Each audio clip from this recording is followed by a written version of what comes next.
Hey everyone, Mike Kasmer here from Pinkbike. Today we're going to take a look at another brand new bike, new Specialized Enduro.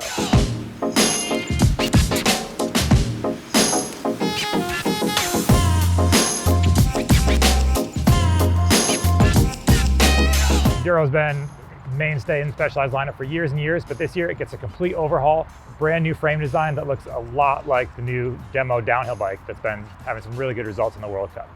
So it is, as you see it right here, 170 millimeters of travel, front and rear, 29-inch wheels only, and a carbon frame only. Could be aluminum in the future, but for right now, just carbon. This is the biggest and slackest Enduro that we've seen yet. Like I said, 29-inch wheels. Up front, we're looking at a 63.9 degree head angle in the low setting. We got 442 millimeter chain stays, 76 degree seat angle.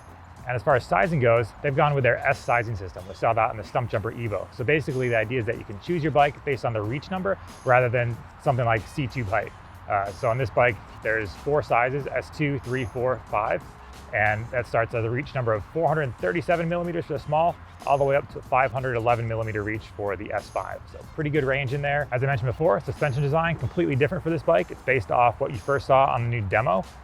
Basically, they wanted to increase the bike's ability to just carry momentum. So the way a bike can hold its speed, plow through big roots and rocks without getting hung up. The previous generation had a little tendency, the axle path, the rear wheel will go forward a little too quickly. So they've changed that a bit. It's not a super drastic rearward path, but basically as the wheel goes through its travel, it doesn't go forward as quickly. So that just allows the bike to keep that speed going when you hit a big bump. In addition to modifying the axle path, they've also made an effort to increase the amount of anti-squat that the bike has. This one has 40% more anti-squat than the previous generation Enduro. And that's just designed to give it better pedaling performance. Even though it's a big travel bike, they still wanted it to be able to pedal well without bobbing and just feeling too mushy. They also increased the amount of progressiveness, so it just ramps up more at the end of the stroke. So the increased progression along with the increased anti-squat are two things that people had some little quibbles with on the previous generation. So welcome change there.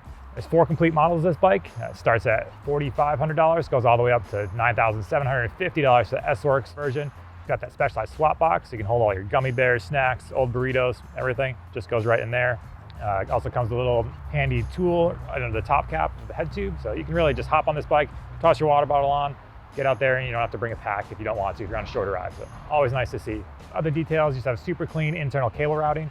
Specialized does a good job of making it easy to run that brake cable or derailleur cable when you need to. Just thread it in, pops out the other end. There's no dealing with fishing line or bent spokes or anything like that. So super simple.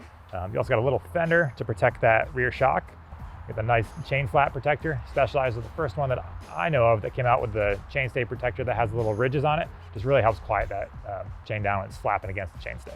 This bike does have a little geometry flip chip. 63.9 degrees is too slack for you. You can steepen it up a little bit to a still slack 64.3 degrees. I've been able to put a decent amount of time in on this new bike. Started out in North Star, California, riding some of the dusty, rocky, blown out trails down there. More recently, here in Whistler. Basically, it's a big bike and it's built just to go fast. The previous Enduros, I'd become a friendly bike. You just hop on it, ride, had a lot of travel, but it didn't really have that sense of urgency. It just wants you to go faster and rewards you when you go faster. So the term mini downhill bike gets tossed around a lot, kind of one of those cliches, but in this case, I'd say it's appropriate, and mini is really underselling it. This thing is about as close to a downhill bike as you can get without going with a full-on dual crown fork and a little bit more travel. But you could easily take on anything in the bike park, the rowdiest trails. It's pretty impressive what they've done here. There you have it, brand new Specialized Enduro 29er, 170 millimeters of travel, big wheels. What do you guys think? Is this gonna be your next bike? Let us know in the comments below. Thanks for watching.